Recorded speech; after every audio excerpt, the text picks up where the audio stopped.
Jim, you mentioned CBDCs, you mentioned blockchain, you mentioned crypto.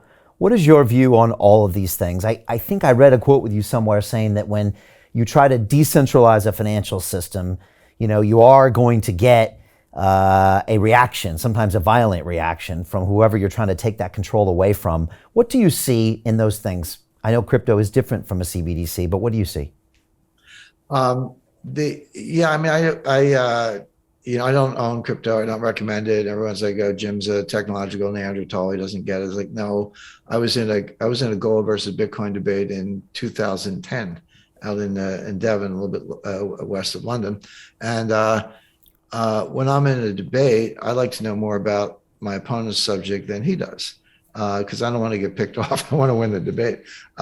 So I've been immersed in this. I read all the technical papers and white papers, and I look at crypto exchanges. I understand what DeFi is. I get all of it. I don't think it's going anywhere. That's the view. Could be right, could be wrong, but I do understand it.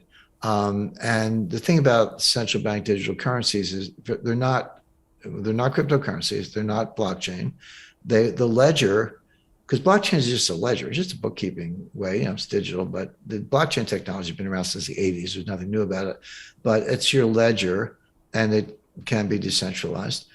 Central bank digital currencies, there'll be a ledger, but it'll be maintained by the central bank. And a CBDC dollar is still a dollar. A central bank digital euro is still a euro. Central bank digital yen is still a yen. So it's not a new currency. It's a new payment channel, a new settlement and clearance channel. And it is better, faster, cheaper. I mean, if I buy something with a credit card, how does that work? Well, I'm at the point of purchase. I use a credit card. The merchant has a receivable, so they sell it to somebody called a merchant acquirer, who scoops up a whole bunch of credit card receivables. Then the merchant acquirer sells it to MasterCard or Visa, whoever the card sponsor was, and they get paid. And then MasterCard, Visa takes these from all over the world, and then they send them to the banks that issue the credit cards. And then those credit card issuers send me a bill, and I pay it. Well, you got five parties in that transaction. You got the customer, the merchant acquirer, MasterCard, and the issuing bank, and like 2.5%, 3% fees end to end. Well, that's a really clunky, messy, expensive, slow system. You can eliminate all of that. You can disintermediate the banking system and MasterCard, Visa. Interesting stock implications there. With the CBDC, I can have an account at the Fed on my iPhone, and I can send you money. You can have an account at the Fed or Bank of England, whatever you like. And so it is better, faster, cheaper.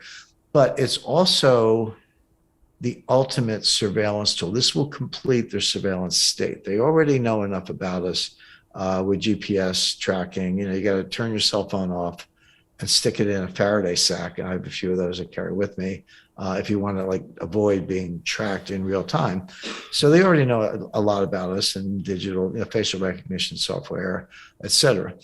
But this will be the ultimate, because I go to a bookstore, I'm on Amazon using a central bank digital currency. They know that I just bought a book called, Why I Love Donald Trump or whatever, And if you're the wrong political party, wrong political affiliation, give money to the wrong candidate, et cetera, oppose the regime in any way, they're going to know it in real time through your payment history. And they'll be able to, China, well, China, they're already doing this. I say stuff like this, Brian, and people roll their eyes like, oh, that'll never happen. I was like, no, you don't understand. It's already here.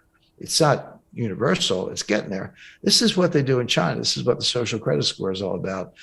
People can't send their kids to colleges, can't buy a plane ticket, can't buy a train ticket, et cetera, because they have a low social credit score. It could be they were caught smoking, but it could be they tweeted something that was like anti-Xi.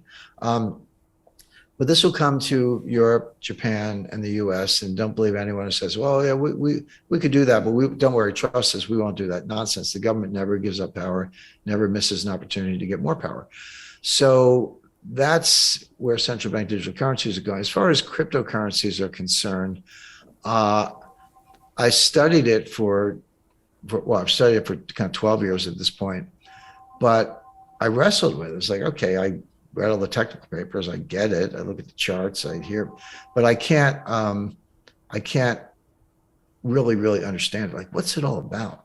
Because what's happened is that an ecosystem has been created around, I'll say Bitcoin, but it could be some other cryptocurrencies.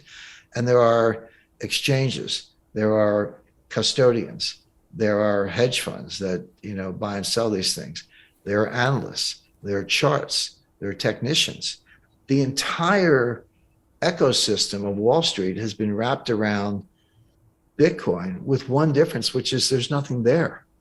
At least if I'm analyzing Tesla, maybe you like it, I hate it, whatever. We can have a good debate about Tesla or Netflix or anybody. But at least there's like a real company there doing something that where we can argue. And then the ecosystem of custodian, settlement clearance, brokers, all that stuff, technicians, charts, wraps around something that's when I say real company, it doesn't have to be tangible. Amazon's not very tangible. It's a real company.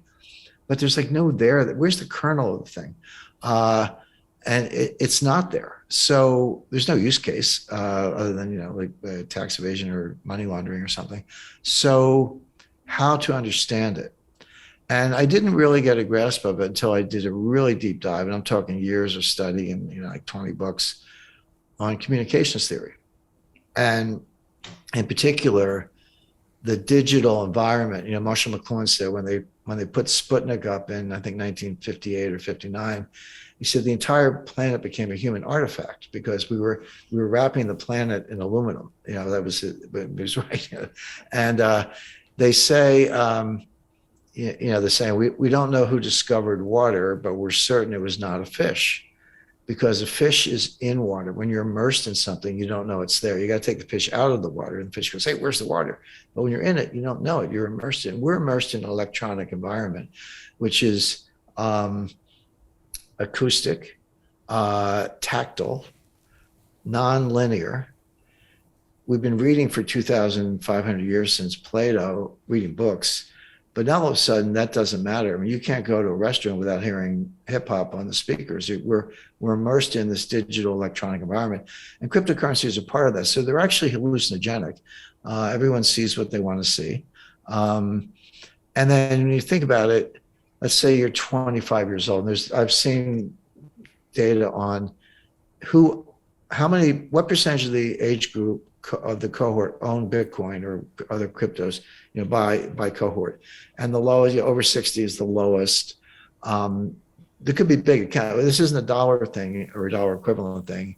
Essentially, you can't talk about Bitcoin without talking about dollars. That tells you something. But it's not the size of the account. It's the number of those in the cohort who owns anything. And the highest percentage, not surprisingly, are Generation X and millennials. But these are people who were playing video games from the age of 4. And going back to the 90s when they were growing up, video games had digital currencies. That's how the game sponsors made money. Like your army's losing, but you for $20 using your parents' credit card, you could buy more armies. So of course, when Bitcoin came along, they're like digital currencies seemed like the most natural thing in the world because they had been playing these video games for 10 years at that point. So they were adopters, but it was no more real than the video game, but it was part of this electronic environment that I'm describing. So we're in this electronic environment. It's an acoustic tactile world. So what are the characteristics of that we should look out for? One is tribalism, and McLuhan, and there are many other scholars, Eric Havelock and Walter Ong and others, but McLuhan's my favorite, great Canadian, by the way. But he said tribal. He was the one who coined the phrase global village. And everyone said, village, that sounds kind of cool. We all sit around a campfire and share. No, villagers kill each other. So, and when he said tribalism, he didn't mean it. He said, I didn't say it was good. I just said it's coming. And so it helps to explain, the dysfunction of society and the political polarization. When you put that in a communications theory context, you get tribalism. And that explains a lot of behavior. And so my take on Bitcoin, it won't replace the dollar, but it may destroy the dollar by destroying the concept of money. We're into moneyness. We've lost the threat. We don't know what money is anymore. We have moneyness, some characteristics, some not. That's what Bitcoin's really doing. It's turning money into moneyness with different so-called forms of money having different characteristics, but we've lost the thread. We don't know what money is.